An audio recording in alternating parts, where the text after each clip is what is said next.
You skipped your regular gym session, and now this feeling of guilt and shame is eating you alive because you will never be able to achieve that perfect body you see on Instagram all the time. Have you ever considered why we lack so much empathy for others and ourselves? Do you feel a sense of shame and guilt every time you don't fulfill your or someone else's expectations? Brené Brown, in her book Daring Greatly, talks about this feeling of shame and guilt each individual carries within themselves, and how by following some simple rules, we can live a wholehearted life without being subjected to our selfish nature of always being unkind towards ourselves and others. If you struggle with this and want to develop a sense of compassion that will allow you to live your life to the fullest, you must watch this video until the end because Brené Brown's secrets of a happy life will blow your mind. How to live life fearlessly. We feel embarrassed and fearful of being average. We are frightened because we believe we are never good, slim, influential, and exceptional enough. Our culture is dominated by narcissism, and we cannot show compassion and form meaningful connections with others. This feeling of shame contributes to our culture's mentality of scarcity as everyone becomes hyper-focused on what is lacking. There is a continuous sense of something being limited or insufficient. We spend a lot of time comparing what we have, want, and lack, and how they stack up against what others have, need, and desire. Our lives, relationships, families, and communities are evaluated against unrealistic media-driven standards of perfection. A sense of shame heavily influences our society's mindset about scarcity, leading everyone to fixate on what they lack. In Lynn Twist's book, The Soul of Money, scarcity is described as the never enough predicament. She explains that our first thought upon waking up is often, "I didn't sleep enough," followed by, "I don't have enough time." This feeling of inadequacy enters our minds automatically, regardless of whether it's true, without us questioning it. As the day ends, our minds are filled with reminders of what we didn't achieve or obtain. We go to sleep weighed down by these thoughts and wake up to this mindset of scarcity. The scarcity mentality lies at the root of envy, greed, prejudice, and clashes with life. By addressing the sense of shame and the culture of scarcity it generates, we can experience a sense of relief. Living wholeheartedly and fearlessly, embracing vulnerability and worthiness, confronting uncertainty, exposure, and emotional challenges, and recognizing that we, in our capacities, are more than sufficient can bring a sense of liberation. 4 myths that prevent you from living wholeheartedly. Living with wholeheartedness is challenging due to 4 misconceptions surrounding vulnerability. However, each of these misconceptions can be disproven. The initial myth is the belief that vulnerability is synonymous with weakness. Debunking this myth empowers us to embrace vulnerability as a source of strength. We often perceive vulnerability as a defect because we associate it with negative feelings such as fear, shame, grief, sorrow, and disillusionment. These emotions are typically avoided in conversations despite their significant impact on our relationships, professional endeavors, and leadership. Vulnerability should not be regarded as a flaw. Instead, it is the source of love, connection, happiness, courage, compassion, and innovation. It forms the basis of hope, accountability, and authenticity. Embracing vulnerability in various aspects of life, social, financial, emotional, or spiritual, will bring greater clarity to our purpose and infuse our lives with more profound significance. The second myth, "I don't do vulnerability," suggests that we perceive ourselves as so strong that we are immune to vulnerability, assuming that it only affects others, which is inaccurate. Vulnerability is universal. Everyone encounters uncertainty, risk, and emotional exposure. Our social connections, essential for our well-being, make us vulnerable. The third misconception is that vulnerability is equivalent to completely exposing ourselves. This belief is often fueled by celebrity culture, where stars share highly personal aspects of their lives with the public. Vulnerability is not equal to divulging everything without restraint. Instead, it is rooted in mutual trust, setting boundaries, and maintaining trust. Vulnerability involves sharing our emotions and experiences with individuals who have proven worthy of hearing them. The final myth is the belief that we can succeed on our own. Our society emphasizes self-reliance and the go out and conquer the world mentality. The truth is, nobody can indeed do it alone in life. We depend on assistance. We seek individuals in our lives who permit us to explore new ways of existence without criticizing us. We require people who help us get back on our feet when life knocks us down. Given that we are social creatures, that support is crucial for us. Truth and dare. When we embrace moral courage, we demonstrate bravery by allowing ourselves to be vulnerable without concern for others' opinions. Sharing something we've created serves as a prime example of daring greatly. It takes courage to share our vulnerabilities, yet it is a crucial aspect of living with full engagement and wholeheartedness. In this scenario, we are forced to make one of two choices. We either remove the most creative or innovative aspects to reduce the risk of sharing it with our friends, or we share the art in its most creative or innovative form and feel disappointed when the response doesn't live up to our expectations. Shame convinces us that we should never have attempted it and lack the necessary ability. Do not allow shame to overwhelm you. Shame resilience is a crucial skill to possess. While we hope our friends recognize and admire our work, our self-worth remains unaffected.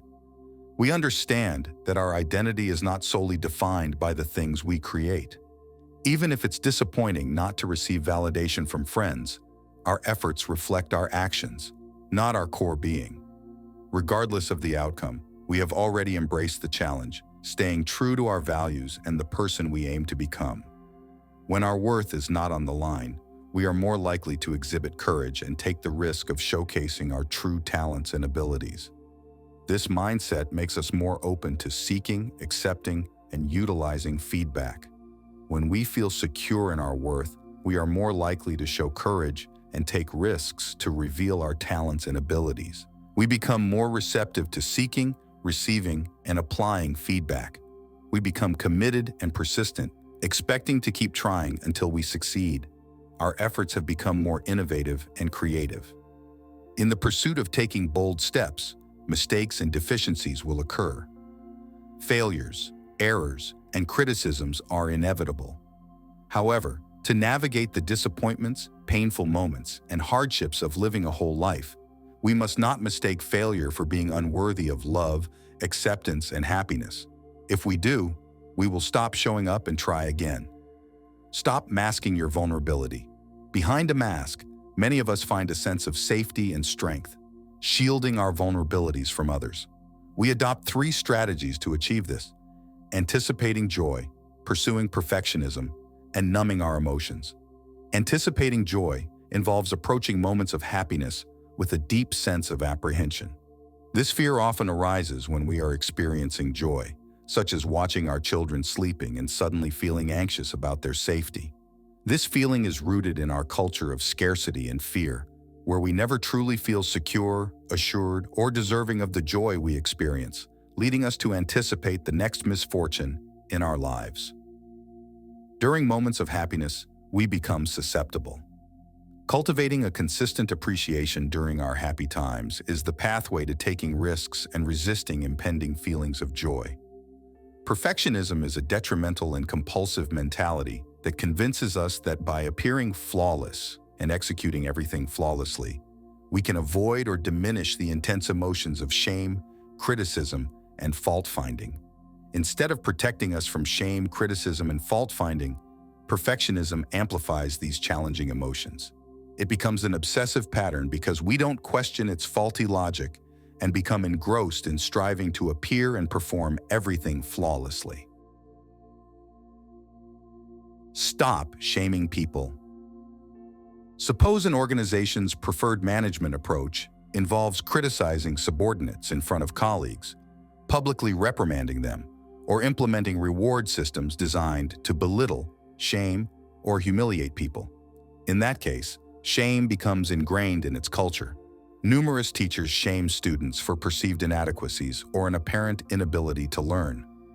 A striking 85% of adults can recall a childhood school experience that was so humiliating that it impacted how they saw themselves as learners.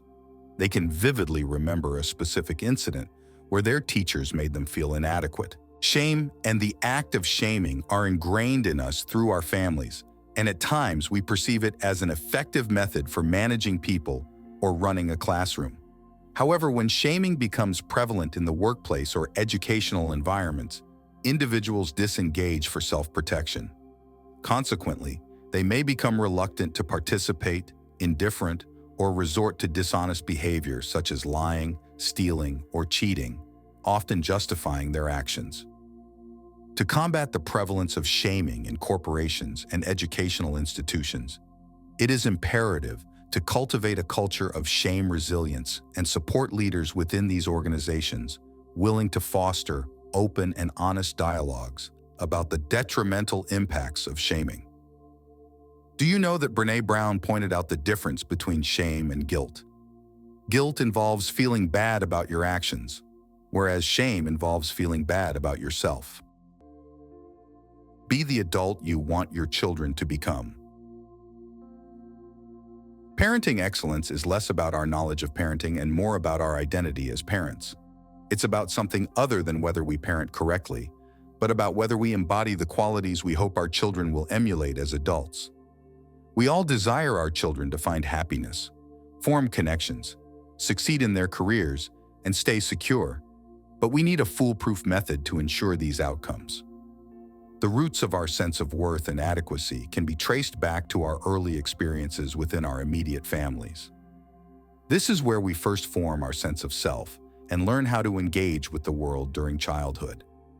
During this time, we begin to forge a path that will require us to spend a significant portion of our lives rebuilding our self-confidence or equip us with optimism, courage, and resilience for the journey ahead. As parents, we influence our children to understand, use, and appreciate their natural abilities and build resilience against life's challenges. Our children observe our behavior closely and mimic it as well. Our actions and how we interact with the world are better indicators of how well our children will do in life than our knowledge about parenting. The inherent vulnerability of parenting can be intimidating at times.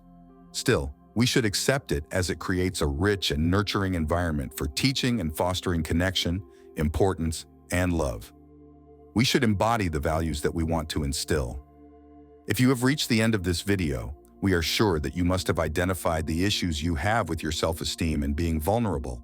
We also assume that you must have learned that embracing vulnerability and living with wholeheartedness is a positive endeavor that enables us to lead genuine and fulfilling lives, devoid of the societal pressures of scarcity.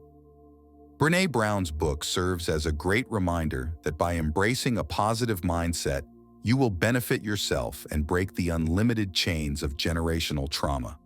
So don't be ashamed of being ordinary and vulnerable, because if there won't be rain and storms, how will there be sunshine and better days?